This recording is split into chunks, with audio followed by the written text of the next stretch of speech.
The movie starts in a forest near the small town of Baztan in Spain, where a young girl's body is found near a river. As a mysterious figure watches from a distance, the police, led by Inspector Amaia, arrive at the scene and start searching for clues. It's revealed that the girl had vanished the previous night, and her shoes were found by the road. The police examine the body and deduce that she was strangled with a rope. Several details of the corpse stun the cops, such as the girl's makeup being washed off, animal hairs being found mixed with hers, and there's a traditional suite covering her shaved private area. There's no sign of abuse, but her hands are in an unnatural position. Nearby, her bag with an ID reveals her name as Ainhoa, and she was only 13 years old. Examining this corpse reminds Amaia of a previous case involving a girl named Carla, who was killed a month and a half ago. Later, she visits the station and questions Carla's boyfriend. He explains that Carla liked to be intimate in a rough manner, but he didn't harm her. Test results later confirm that both Carla and Ainhoa were killed with the same rope, suggesting a serial killer is at large. Amaia, who used to work for the FBI, is put in charge of the case and has to stay in Baztan, which is also her hometown. Amaia continues comparing the cases of Carla and Ainhoa. Both girls had a suite covering their private areas and animal hair mixed with theirs. Later, Amaia stays at her childhood home with her aunt Ingrassi and sister Rosaura. Being back home brings up memories of her childhood, especially how her mother Rosario used to abuse her. The next day, Amaia and Officer Jonah Ichaide attend Ainhoa's funeral and notice someone sneaking among the gravestones. They chase after him and find out it's Rosaura's husband, Freddy. He says he ran because Amaia makes him nervous, especially since he and Rosaura fought. Their conversation is interrupted by Victor, Amaia's elder sister Flora's ex-husband. Despite being separated, he still talks to Flora. Later, Amaia visits her elder sister Flora, who now runs the family bakery business and has always had a strained relationship with her sister. When Amaia shows Flora the traditional sweet from the crime scene, Flora tastes it and determines it was made with top-quality ingredients in a wood-fired oven. She explains that only a few stores make such high-quality sweets, so she promises to have a list of stores ready the next day. On her way to the station, Amaia suddenly hears a woman screaming in the streets who is desperately searching for her missing daughter. Amaia quickly calls the police station and they organize a search through the forest. While searching, the cops joke about the animal hair found on the bodies, suggesting the killer could be the mythical creature known as El Basahoun. When Amaia later returns home, she's surprised to find her boyfriend James, who has come to visit her. He's heard people on the news blaming everything on Basahoun, but being an American, he doesn't know what that is. Ingrassi explains that Basahoun is a tall, hairy humanoid creature similar to Bigfoot. She's offended that people accuse him of being a killer because Basahoun is believed to be the protector of the woods. As they prepare for bed, James asks Amaia why she lived with her aunt instead of her family when she was a kid. Amaia dodges the question, but memories of painful experiences flood her mind. In a flashback, we see her mother Rosario cutting her hair forcefully. As a result, it causes Amaia to bleed. It's revealed that Rosario had a pathological hatred for Amaia and was very abusive towards her. These memories make it difficult for her to sleep, so she goes to the window to watch the rain. To her shock, she sees a girl standing on the bridge outside. Amaia rushes outside, but by the time she reaches the bridge, the teenager is gone. She calls for patrols to search the town, but sadly, they find nothing. The next day, Amaia has breakfast with Officer Jonah to discuss their plans for gathering clues. As they prepare to leave, they're surprised to see Flora with Detective Moniz, who hasn't been seen at the station for days. Meanwhile, a delivery man discovers another pair of shoes by the road. The police soon swarm the area and find a girl named Anne's body in the same condition as the previous girl, with the same suite included. The doctor estimates she's been dead for about 24 hours, ruling out the possibility of her being the person Amaia saw outside her window the other night. Later, Jonah and Amaia visit Anne's parents to talk to them. They investigate the girl's room and find a red coat with a pocket full of walnuts. She then checks Anne's computer and discovers a folder filled with a teenager's nude pictures. Later, Amaia observes the autopsy, which confirms the girl had her hands positioned similarly as the other corpses and her makeup removed. She suspects the killer has a ritual to purify the girls and compares the hand position to an image of the Virgin Mary. Since all the victims were found by the river, she deduces that the killer possibly wanted to wash away their sins. In the afternoon, Jonah and Amaia visit Anne's school to talk to her friends. One girl reveals that Anne portrayed herself as innocent, but was secretly involved with a married man. When Amaia returns home, she accidentally drops one of the walnuts, and Ingrassi explains that walnuts symbolize the power of witches. Amaia then finds a key pendant in her room, triggering another painful memory. The scene then shifts to a flashback. After the terrible haircut Amaia's mother gave her, her father gave her money to make her feel better. Worried her mother would take the money, her father also gave her an employee key to hide the money in the family bakery. That evening, her mother catches her in the bakery and taunts her before leaving a walnut on the bedside table. Back in the present, Amaia and Jonah talk to a retired police chief who recalls a case involving a foreign girl named Teresa. She was found dead with candy on her legs and strangled near the river. Teresa had her hair neatly combed despite being dragged through the forest. Moments later, another girl with similar neatly combed hair was found in the same manner. More girls with the same features kept appearing in different places, but no clues or suspects were found. The chief then offers them a map of the incidents. Later, at the family bakery, Amaia sees her elder sister Flora arguing with Victor. Flora later gives Amaia the list of stores she prepared and also a sample of flour. Amaia then meets her brother-in-law Victor outside, but their conversation is interrupted by a shocking call. She rushes to Freddy's house, but he doesn't answer the door. Peering through the window, she discovers he attempted suicide. Amaia breaks in, cuts the rope, and finds a note in Freddy's injured hand. The note expresses love for Anne, the teenager. It turns out that Anne and Freddy were involved in an affair. At the hospital, the doctor confirms it was a suicide attempt as Freddy's hand wound wasn't defensive. Amaia later shows the note to her sister Rosaura, who reveals she knew Freddy was seeing someone behind her back. She believes Freddy is a cheater, but not a murderer. In the next scene, Amaia visits Freddy's friend, who initially ignores her until he learns Freddy might be a suspect in the serial killing. The friend confirms he was with Freddy the night of the murder because he took him to a bar. Freddy's behavior was strange, as he kept calling a woman who ignored him. As a result, he got so angry that he punched a mirror and injured his hand.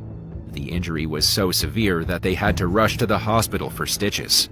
The next day, Amaia attends Anne's funeral and is surprised to see Flora there. Suddenly, a police officer interrupts her because another girl, Johanna, has been found dead in an abandoned house in the woods. Johanna, who was 15, often ran away from home, so her mother didn't report her disappearance.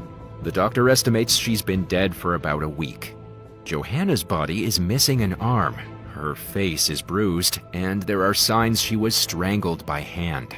There's no suite on her private part, and she was abused, leading them to believe someone is mimicking the previous murders to frame the serial killer. While investigating the abandoned house, Amaia spots a shadow among the trees and rushes outside, but finds nothing. Upon returning to the station, Johanna's mother arrives to inform them that her daughter was killed by her husband, Jason. Johanna is Jason's stepdaughter. Initially, Jason seemed like a good stepfather, but as Johanna grew older, he became obsessed with her beauty. He even went as far as to put a tracker in her phone.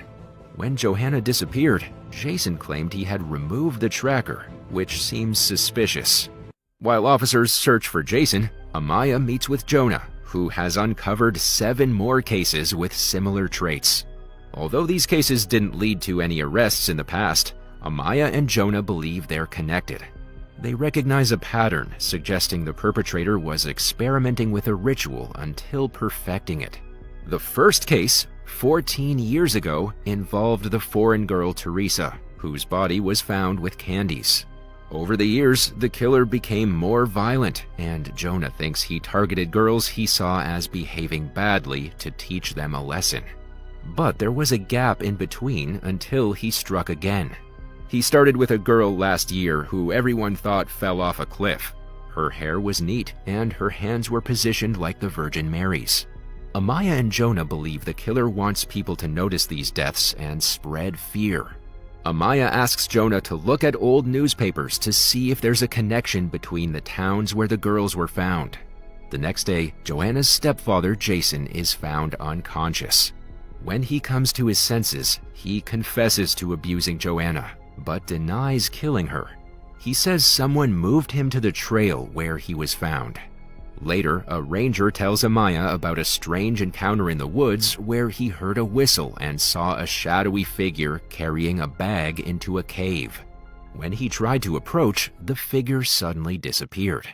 Not long after, Amaia gets home and finds her family arguing over dinner. Flora doesn't approve of the killer's behavior, saying murdering the teenage girls doesn't make them saints. Amaia tries to calm things down, but Flora keeps bringing up old stuff like Amaia leaving town when their mom was sick.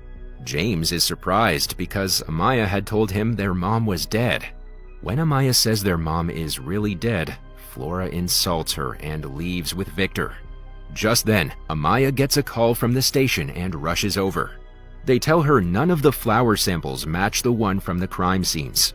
The only one left is from Flora, and Amaia is worried. Suddenly, she and Jonah see Detective Moniz at the station, even though it's his off day. They watch him take some reports and leave. Suspicious, they follow him to a cafe, where he meets Flora and gives her the reports. Amaia and Jonah catch them, and Flora doesn't say anything, so Jonah arrests her. Back at the station, Amaia checks a report and realizes that Flora swapped her flower sample.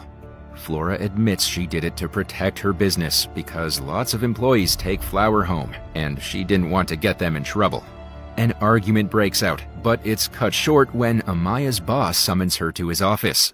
He's found out about Freddie's relationship with Anne and learned of Flora's flower swap trick, which Amaia kept secret from the other cops.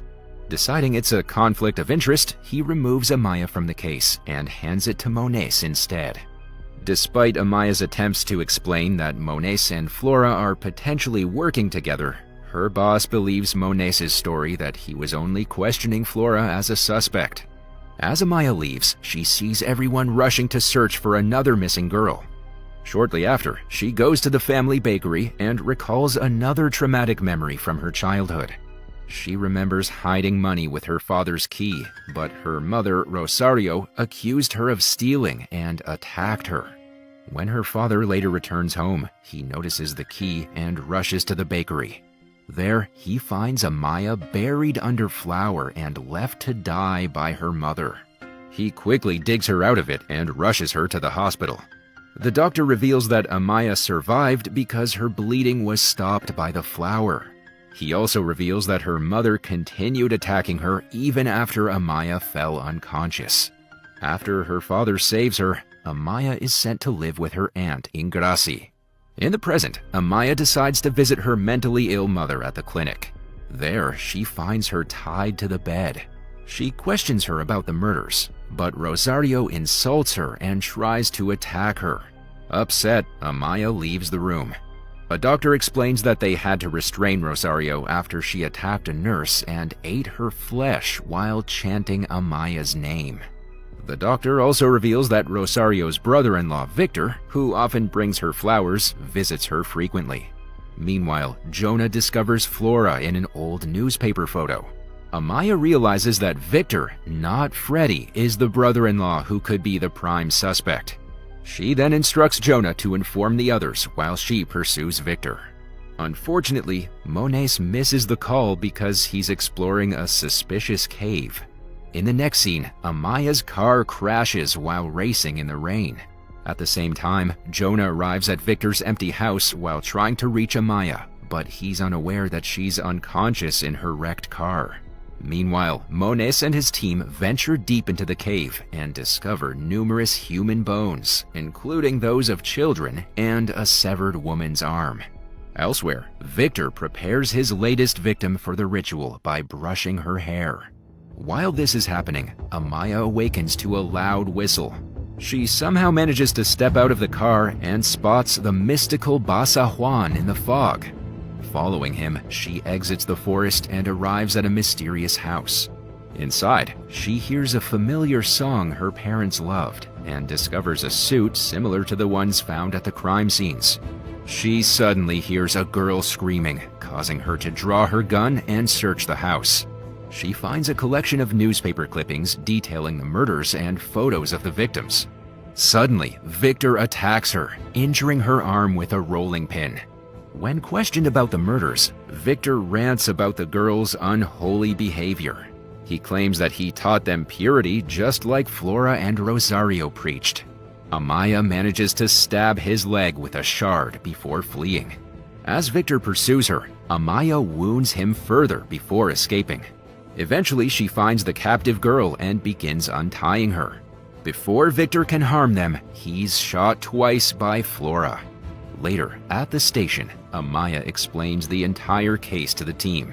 Victor's first victim, Teresa, was killed 14 years ago because he perceived her foreign lifestyle as a threat to the town's traditions. Afterward, the guilt drove him to alcoholism, which he used to convince himself he was serving society. Over the next 6 years, he killed 8 more girls. However, when he met Flora, she helped him control his anger, and during their 7 years of marriage, he didn't kill anyone. But after their divorce, Victor's rage resurfaced, leading him to resume his killings. He meticulously staged each crime to regain Flora's respect. Some of the bones found in the cave belonged to Victor's victims, while others were from unrelated crimes.